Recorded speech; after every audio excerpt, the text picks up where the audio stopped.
Hello friends, Saurabh this side. बेटा आज हम अपनी बीकॉम सेकेंड ईयर का इनकम टैक्स का पोर्शन स्टार्ट करेंगे। Before we starting income tax as a book, हमें ये पता होना चाहिए कि इनकम टैक्स होता क्या है। बेसिकली हमारे इंडियन सिस्टम ऑफ एडमिनिस्ट्रेशन में इनकम टैक्स का क्या रोल है, ये इसकी इनकम सरकार कैसे रिकॉग्नाइज करती है, इसकी इनकम सेंट्रल गवर्नमेंट को मिलती है या स्टेट गवर्नमेंट को मिलती है। तो बेटा आज इन्हीं सवालों के जवाब जानेंगे हम। तो बेटा अगर हम पूरी बात को समझें कि इनकम टैक्स हमारा होता क्या है, तो हमारे सिस्टम ऑफ एडमिनिस्ट्रेशन में सबसे ऊपर प्राइम मिनिस्टर होते हैं। प्राइम मिनिस्टर जो कि हमारे नरेंद्र मोदी जी हैं। बेटा प्रधानमंत्री के नीचे, प्राइम मिनिस्टर के नीचे मतलब एक कैबिनेट ऑफ मिनिस्टर्स होते हैं। बेटा कैबिनेट ऑफ मिनिस्टर्स का मतलब होता है जो मेन मंत्री होते हैं हमारे भारत के।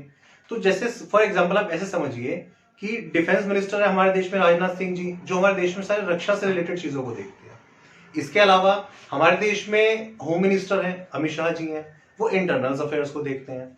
तो बेटा इसी तरह से एक निर्मला सीतारमन मैम है, वो हमारे देश की फाइनेंस मिनिस्टर है। तो बेटा वो फाइनेंस मिनिस्टर क्या करती है, हमारे देश में जितने भी पैसे से रिलेटेड ट्रांजेक्शन होती हैं तो फाइनेंस का मैनेजमेंट करती है। तो अगर मैं आपको ऐसे समझाऊं कि सबसे ऊपर प्राइम मिनिस्टर हो गए, उसके नीचे कौन हो गए आपके फाइनेंस मिनिस्टर। फाइनेंस मिनिस्ट्री या फिर मिनिस्ट्री ऑफ फाइनेंस के अंडर में आता है बेटा department of revenue. Department of revenue का काम क्या होता है?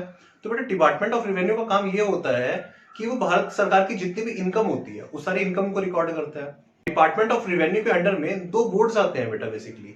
एक होता है central board of direct taxes, जिसको हम शॉर्ट में सीबीडीटी बोलते हैं, और एक होता है central board of indirect taxes and custom, जिसको हम शॉर्ट में सीबीआईसी बोलते हैं। बेटा जो सीबीआईसी है मतलब कि central board of excise and custom है, उसके अंडर में आता है बेटा जीएसटी डिपार्टमेंट। जीएसटी मतलब कि गुड्स एंड सर्विस टैक्स जो भारत में चलता है। कहने का मतलब कोई भी भारत में इनडायरेक्ट टैक्स होगा तो वो किसके अंडर में आएगा? Central board of indirect taxes and custom के अंडर में आएगा। इसके अलावा ऑन द अदर हैंड एक हमारे पास बोर्ड कौन सा होता है? Central board of direct taxes. तो भारत में जो भी डायरेक्ट टैक्सेस हमारे होते हैं वो डायरेक्ट टैक्सेस किसके अंडर में आते हैं हमारे भारत में? Central board of direct taxes के अंडर में। तो बेटा central board of direct taxes के अंडर में आपको मैं 3-4 एग्जांपल दे सकता हूं।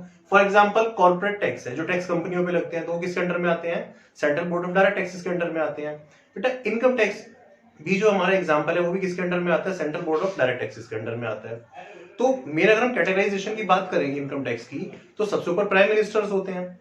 प्राइम मिनिस्टर के अंडर में आता है आपका ministry of finance. Ministry of finance के अंडर में क्या आएगा बेटा?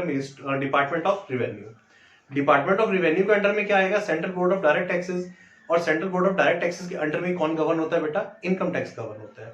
एक चीज यहाँ पे बताने वाली और भी है कि जो ये मैंने आपको स्ट्रक्चर सारा का सारा समझाया, बेटा ये कभी भी स्टेट गवर्नमेंट के अंडर में नहीं आएगा। चाहे आप किसी भी राज्य के नागरिक हो, आप कभी भी इनकम टैक्स अपनी स्टेट गवर्नमेंट को पे नहीं करेंगे।